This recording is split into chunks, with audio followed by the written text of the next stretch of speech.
Last week, we got to see Spock fully transformed into a human, and then he got to passionately kiss Nurse Chapel. Why couldn't it have been me? And today, we get to go on a journey that is filled to the brim with drama, daddy issues, and trauma dumping. We get to see Prime Timeline Kirk for more than a 20-second period of time. He and Uhura are the two prominent main characters of today's episode as they go out and about the ship and investigate and try to figure out what's going on with her and her vivid, violent hallucinations. And let's not forget that today Star Trek history was officially made because they showed us canonically the first time that Captain Kirk and Spock had ever met. Just a quick reminder that I do not do spoiler-free reviews, so if you have not seen the episode, please be sure to go watch it and then come back and join in on the discussion. All this and more is going to be discussed, so let's get right into it.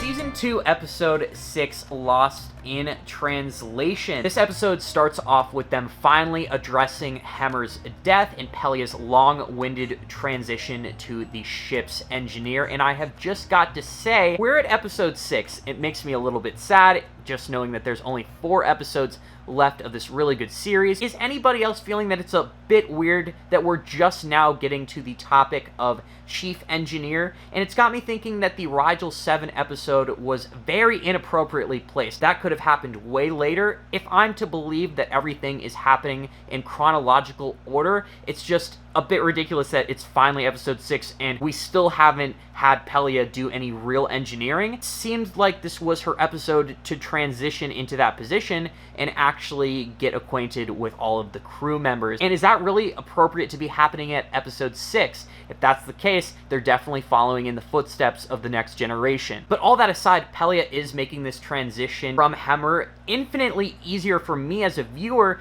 because of her brutal, honest delivery about what's happening. Multiple times in this episode where she just clearly says, hey, Hemmer's dead and I'm the replacement. A lot of you are having a trouble with that. Honestly, me as a viewer, I've always had trouble with it. How dissatisfied I was with them just ditching Hemmer and putting him aside made me come to terms and gave me closure with his death. Reference the upcoming Gorn conflict in this episode because they are on this deuterium mining station and they're there to get it functional, and it is very close to Gorn territory. So they're definitely referencing the Gorn. They're coming. They're going to be the big bad of the series, in my opinion. They're going to be the TNG's Borg. They're just going to be the thing that Captain Pike is going to have to duel a couple times before the series ends. As much as everybody really likes Strange New Worlds, there is a huge retcon and ultimately canon mistake at this point. Is anybody else slightly bothered that they are being a little bit disrespectful to the canon of the arena from the TOS? All of these characters are here on Pike's Enterprise and they're experiencing some great big conflict with the Gorn, and Captain Kirk is in close proximity. And in the arena, the whole bridge crew of the Enterprise did not know what a Gorn was. They all acted completely ignorant. In all honesty, that retcon bothers me a little bit. When it was first mentioned that Captain Pike had the Fleet Captain badge on and that he was promoted to Fleet Captain, I got really worried. My heart sank because I thought that ultimately Veggie Pike was going to be coming a lot quicker than we initially assumed, but I was relieved to hear that it was just a temporary assignment, and it was a little bit weird. He's only commanding multiple ships to do something that's really simple, like repairing a space station. Does somebody really require a temporary field commission to Fleet Captain for that? Consider in Deep Space Nine that they had to have this intergalactic war that threatened the entire galaxy. Ben Sisko had to have a ton of experience fighting in said war before he was promoted to Fleet Captain, so I think this is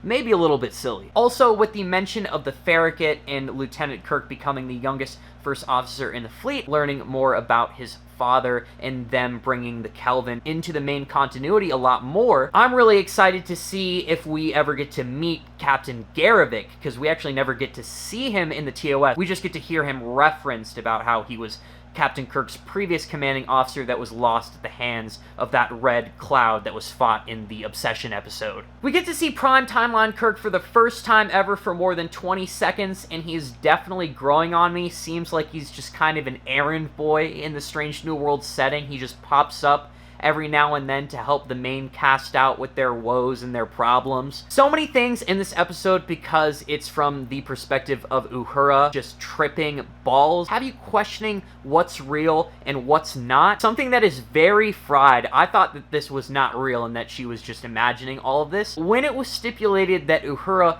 was sick, she was having hallucinations, and the same hallucinations as the violent Ramon, why did they think it was a good idea to give her an armed phaser and have her join in on the chase to, like, go and find Lieutenant Ramon? Why did anybody in their right mind think that that was a good idea? They just witnessed this dude who had a similar, if not the same ailment, go and stab Dr. Mbenga and run off. And then he goes down into the ship and shanks some woman, kills her, and blows up one of the nacelles. And they thought it was a good idea to have Uhura go and join in on this chase and give her an armed phaser, something that's easily capable of blowing up a nacelle. Like, you could just overcharge this thing, or even just vaporize 7 people. And Captain Pike was literally just like, oh, that's not gonna happen. It's not gonna get that bad. How do you know, Captain Pike? That's ludicrous. You don't know what's going on even in the slightest, and you could just make these bogus assertions. Also, why did the emergency lighting turn on? How did they do that? How did Ramon get to the emergency lighting? And why did they think it was a good idea to, like, pick up flashlights? In my opinion, wouldn't that just kind of let your pursuer know where you're coming from if you're flashing this big bright-ass flashlight in a hallway that's only an emergency lighting, by the way? From a viewer's perspective, it doesn't seem that dark. This lighting isn't pitch black, it's for emergencies. So I assume crew members are still meant to be able to go through the hallways, see things in a safe manner. That was a part that also I didn't get. That was a little bit silly. When Uhura lifts off the access panel in the middle of the episode, and you can see the access chute with the Jeffries tube and the ladder, just looks insane. I've made a couple comments about how good that ladder is, and seeing it from any angle, it's just a great set piece. They did a really good job of designing the Enterprise. Also, the scene between Lon and Kirk in the hallway hits super different after episode 3. Seeing him get a little bit vulnerable about his daddy issues was kind of cool, but it can't compete with that back and forth between Pelia and Commander Unachin Riley, talking about how Pelia was a sloppy, dirty space hippie who had crumbs on her uniform.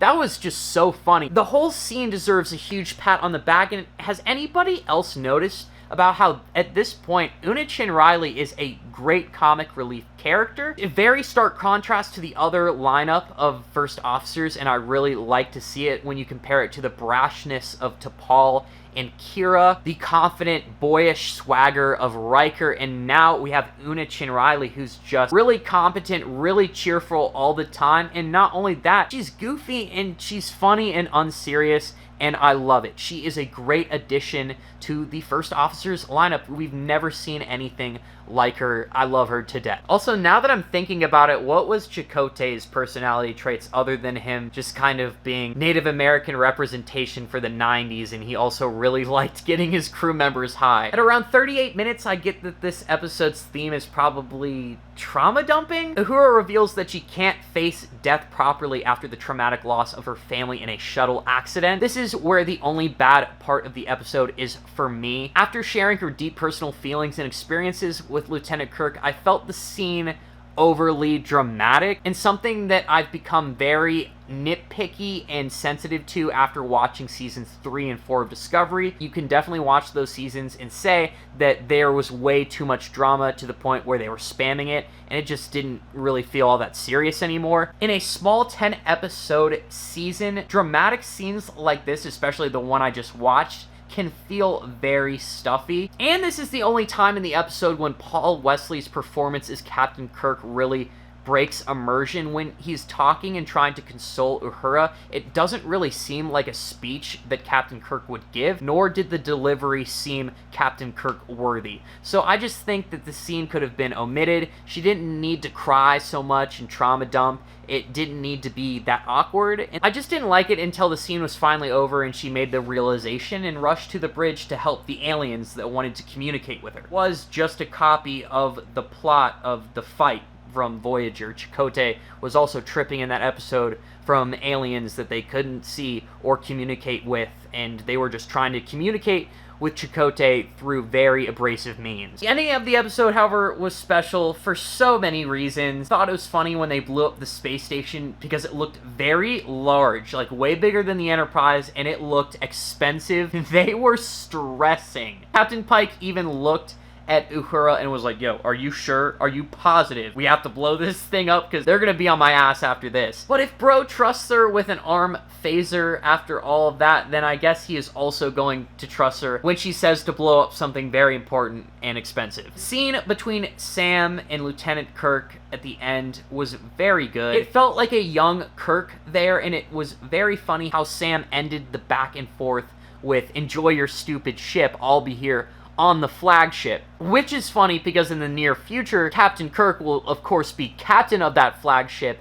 and Sam Kirk will be 6 feet under the ground, deceased. Showing Kirk and Spock meeting for the first time is an insane moment. This means they can't show them interacting in a Starfleet Academy setting ever. Just a great fly-on-the-wall moment in Star Trek history, and this episode would have been a great one to dedicate to Nichelle Nichols instead of that weirdly violent season opener that had nothing to do with her and her character at all. Loved how dark it was, from zombified Hemmer to the mass amount of dead crew members in the hallway. I loved how graphic the special effects and all the blood was, and the fact that Ramon really did just shank that one crew member in the hallway and killed him. Very, very violent episode. I really dig that aspect of it. Handful of scenes that had real depth to them because there's precedent set between Captain Kirk and these characters. You have him and La'an from episode 3, and just the fact that Captain Kirk is going to meet most all of these characters and interact with him for the rest of his career. I loved those scenes between them, and I relished every moment for real. I also really warmed up to Pelia this episode because while I have been reluctant to accept her, I didn't really want Hemmer to be replaced with some random white woman. I actually do like her a lot. Her character is extremely funny, and I love how blunt she described the transition between her and Hemmer's death as chief engineer. So all in all, this episode was really, really good, but it is a copy of another existing Star Trek plot, just slightly altered. There was a scene that I just straight up didn't like, so I don't want to give it anything greater than a 7. I'm going to give it a 6.5 today because I still feel like it was a really good episode and a good addition to this season. This season remains strong. Strange New Worlds is a very